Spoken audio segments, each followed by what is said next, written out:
नमस्कार साथियों, महाराष्ट्र की एक अत्यंत महत्वपूर्ण परियोजना जिसे महाराष्ट्र के एक बहुत बड़े भूभाग भोर, खंडाळा, फलटण, मलछेर, पंढरपुर और सांगोला इस क्षेत्र के लाखों एकड़ जमीन की सिंचाई के साथ साथ में लाखों लोगों के पीने के पानी की सुनिश्चितता की जा सकती है। पिछली सरकारों के समय जानबूझ करके प्रायोजित रूप से उनके हाइड्रोलॉजी को गलत तरह से असेस किया गया था। माननीय नरेंद्र मोदी जी के नेतृत्व में सरकार बनने के बाद आदरणीय सांसद श्री रणजीत सिंह जी ने उनके आग्रह पर हमने सीडब्ल्यूसी की टीम को भेज करके एक बार फिर हाइड्रोलॉजी को रीअसेस कराया। रीअसेस्ड हाइड्रोलॉजी के आधार पर यह पाया गया कि यह परियोजना तकनीकी रूप से की जा सकती है और पहले जानबूझ करके इसको बेपटरी करने की कोशिश की गई थी। उसी के आधार पर भारत सरकार के सीडब्ल्यूसी ने इसे टेक्निकल क्लियरेंस दिया। उस टेक्निकल क्लियरेंस के आधार पर अब इस प्रोजेक्ट को, जैसा मैंने पिछले अपने पंढरपुर के प्रवास के समय में आप सबसे वादा किया था कि हम इसे शीघ्र ही इन्वेस्टमेंट क्लियरेंस प्रदान करेंगे ताकि ये प्रोजेक्ट बनाया जा सके। इस प्रोजेक्ट को मैं खुशी के साथ में कह सकता हूं कि हमने इन्वेस्टमेंट क्लियरेंस प्रदान कर दिया है। उसके आगे की प्रक्रिया करके इस पूरे क्षेत्र जिसकी चर्चा मैंने आपके सामने की, भोर से लेकर के पंढरपुर तक, इसके किसानों की जमीन को सिंचाई की सुविधा मिले।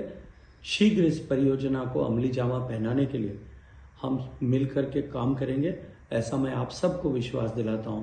आप सबको बहुत सारी शुभकामनाएं और आपके सांसद रणजीत सिंह जी निंबालकर साहब का भी अभिनंदन कि उन्होंने निरंतर प्रयास करके इस योजना को सिरे चढ़ाने का मार्ग प्रशस्त किया है। नमस्कार।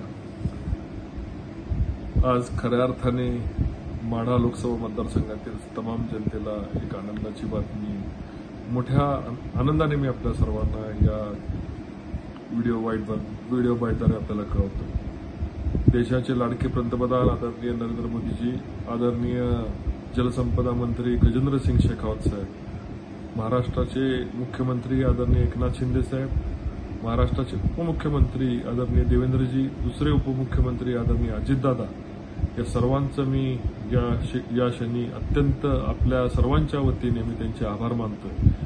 माढा लोकसभा मतदारसंघामधला नीरा देवघर हा बहुपरिचित प्रकल्प, गेल्या अनेक वर्ष त्याचं पाणी लोकसभा मतदारसंघामध्ये मिळत नव्हतं। ते पाणी कायमस्वरूपी देण्याच्या दृष्टीने महाराष्ट्र सरकारने, विशेष करून महाराष्ट्राचे लाडके उपमुख्यमंत्री देवेंद्रजी यांनी निश्चय केला होता आणि त्यानुसार त्याचे टेंडरही झाले। पण या प्रकल्पाला निधी कमी पडू नये म्हणून केंद्र सरकारने याचा 60% वाटा उचलण्याचं ठरवलं आणि आज त्याचं फायनल मंजुरी केंद्र सरकारने आज 6 डिसेंबर रोजी आज दिली। मी या क्षणी गजेंद्र सिंग शेखावत साहेबांचे आभार मानावे तेवढे थोडे। त्यांनी प्रत्यक्ष नीरा देवघरला भेट दिली, नीरा देवघरच्या साईटवरून पंढरपूरपर्यंत नीरा देवघरची प्रकल्पाची पाहणी केली आणि पंढरपूरला दिलेला शब्द आज त्यांनी खऱ्या अर्थाने पाळला। विशेष करून मला या सांगण्यासाठी आनंद होतोय की आपण दुष्काळाच्या छायेत आहे, पण पुढच्या वर्षी 2025 पर्यंत माढा लोकसभा मतदारसंघामधला फलटण असू, माळशिरस असू, सांगोला असू आणि पंढरपूरचा काही राहिलेला भाग असू, या तालुक्यांना दुष्काळ नीरा देवघर प्रकल्पामुळे जाणवणार नाही। 14 टीएमसी पाणी असणारा जवळपास हा प्रकल्प, 12.98 टीएमसी साठवण क्षमता असलेला हा प्रकल्प आता माढा लोकसभा मतदारसंघासाठी कायमस्वरूपी खुला होताना मला आज मनापासून आनंद होतोय।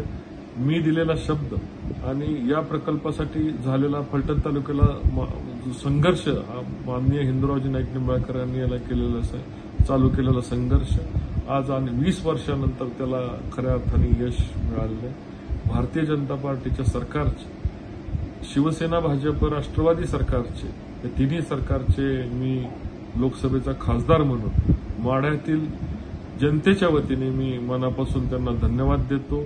जय हिंद, जय महाराष्ट्र।